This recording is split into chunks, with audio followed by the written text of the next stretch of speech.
Assalamualaikum warahmatullahi wabarakatuh. Bagaimana kabar kalian semuanya?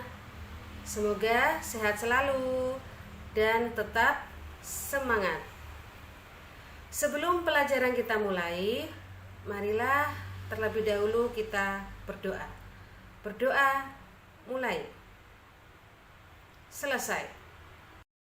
Dalam video pembelajaran kali ini, materi yang akan Ibu sampaikan yaitu tentang keanekaragaman hayati. Tujuan pembelajaran yang akan dicapai oleh peserta didik setelah mempelajari video ini adalah yang pertama, mengidentifikasi keanekaragaman hayati di Indonesia berdasarkan keanekaragaman gen, spesies, ekosistem, dan karakteristik wilayahnya. Yang kedua, menginventarisasi tumbuhan dan hewan khas Indonesia yang memiliki nilai tertentu. Dan yang ketiga, peserta didik mampu mengidentifikasi upaya-upaya pelestarian keanekaragaman hayati di Indonesia. Baiklah, kita akan membahas berbagai tingkat keanekaragaman hayati. Tingkat keanekaragaman hayati dibagi menjadi 3. Yang pertama, tingkat gen. Yang kedua, tingkat spesies. Dan yang ketiga, keanekaragaman tingkat ekosistem. Oke, kita akan membahas berbagai tingkat keanekaragaman hayati.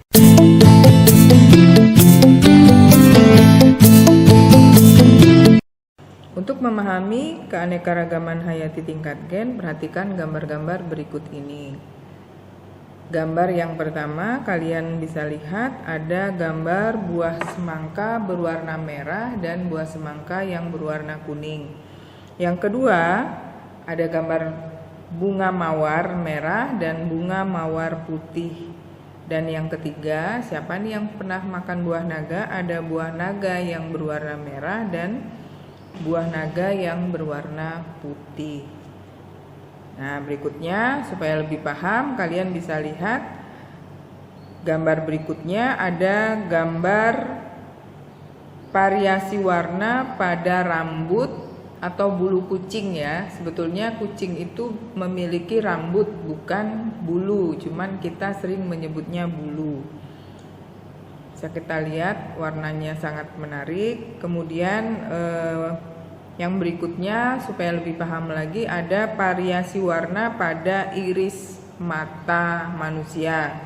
Kalau orang Eropa, iris matanya biasanya berwarna biru. Kemudian orang Indonesia itu dominan berwarna hitam dan berwarna coklat.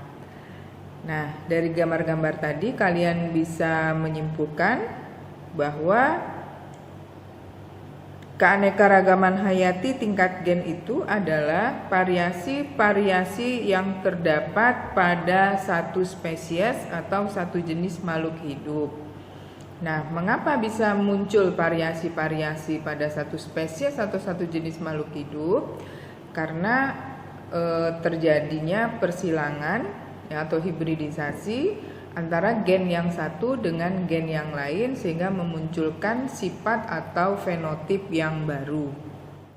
Berikutnya adalah keanekaragaman tingkat spesies. Nah, untuk memahami keanekaragaman tingkat spesies, perhatikan gambar berikut ini. Contohnya ada pohon kelapa yang ada di pinggir pantai, kemudian ada pohon nipah yang ada di air payau. Kemudian ada pohon kurma di padang pasir. Nah, ini merupakan kelompok dari famili Aricaceae atau kelompok kelapa. Kalau kita lihat morfologi daunnya mirip ya, karena memang masih berada dalam satu famili. Contoh berikutnya ada tumbuhan kacang-kacangan, ada kacang panjang, kacang polong, kemudian ada kacang tanah. Nah, dia jadi masuk famili polong-polongan. Nah, dari gambar-gambar tersebut bisa kita tarik kesimpulan bahwa keanekaragaman tingkat spesies merupakan variasi yang terdapat pada makhluk hidup atau antar spesies dari satu family. Keanekaragaman hayati berikutnya, yang ketiga atau yang terakhir adalah keanekaragaman hayati tingkat ekosistem. Nah, coba perhatikan gambar berikut ini, bisa kalian lihat di situ ada ekosistem pantai, kemudian ada ekosistem hutan hujan tropis, dan ada ekosistem padang pasir. Nah, karena ekosistemnya berbeda, geografinya berbeda, maka tumbuhan yang mendominasi di sana juga berbeda. Kalau di ekosistem pantai itu didominasi oleh pohon kelapa biasanya ya. Kemudian untuk hutan hujan tropis itu tumbuhannya dan hewannya biasanya lebih bervariasi. Mulai dari tumbuhan-tumbuhan yang besar, berukuran besar maupun tumbuhan-tumbuhan yang kecil sampai membentuk kanopi. Sedangkan untuk padang pasir, ekosistem padang pasir, tumbuhannya juga sangat terbatas di sana karena sesuai dengan geografisnya. Tumbuhan yang dominan itu ada kaktus, kemudian hewan-hewannya biasanya hewan-hewan reptil. Nah, dari situ bisa kita ambil kesimpulan bahwa keanekaragaman tingkat ekosistem itu terjadi karena adanya interaksi antara makhluk hidup dengan lingkungannya. Demikianlah video pembelajaran biologi kali ini tentang tingkatan keanekaragaman hayati di Indonesia. Semoga dapat bermanfaat. Terima kasih. Wassalamualaikum warahmatullahi wabarakatuh.